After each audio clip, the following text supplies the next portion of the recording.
Môre julle, welkom by Crosstalk, waar ons die kruis neersit in ons lewens elke dag. Maandagoggende is dit grounded. Wil ek vir jou gaan vaspunt aan die woord vir hierdie week wat voorlê. Ek praat gister met Petri by die kerk en hy vertel vir my van 'n marathon wat hy onlangs in Servië gehardloop het. En hy vertel dat as jy dink dat jy 42 km moet hardloop, dan sê jou kop vir jou dat dis nie moontlik nie. 'n Mens kan dit nie doen nie.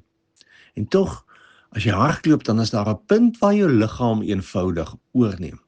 Muscle memory, net een voet voor die ander sit, en voordat jy dit besef, jy nog 'n paar kilometers afgelê. Kom jy in 'n ritme van asemhaal en in 'n ritme van hardloop wat maak dat jy nie eers meer oor elke tree hoef te dink nie. Amper asof dit outomaties gebeur. Nou beelde het beperkings en hierdie beeld definitief ook. Maar wat skielik vir my sin maak, is dat dit ook is hoe die Heilige Gees in ons teenwoordig is, in ons werk en in ons 'n verskil maak.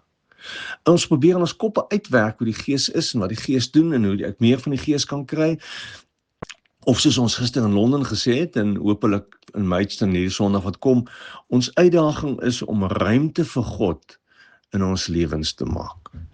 As jy vir 'n marathon oefen, trek jy jou tekkies aan en hardloop jy aanvanklik stadig, kort afstande en later al hoe meer en langer in moeilike roetes en jy word fiks tot op die punt dat jy nie meer oor elke tree en elke asemteug hoef te dink nie. Jou liggaam neem oor.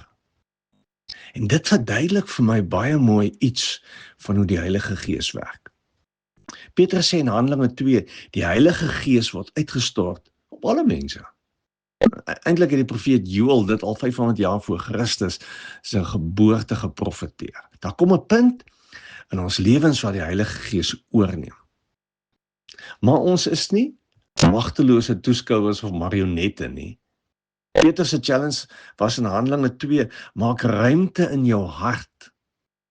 Beweeg doelbewus weg van alles in jou lewe wat Jesus uitskuif of belangriker as hy word.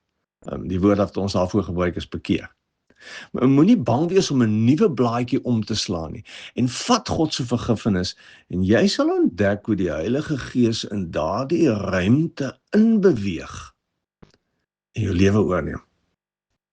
En voordat jy dit besef, soos 'n marathon, skuif iets in jou hart. So, wat is die uitdaging?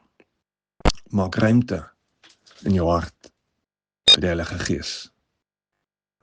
En staan verstom oor wat God in jou lewe gaan doen.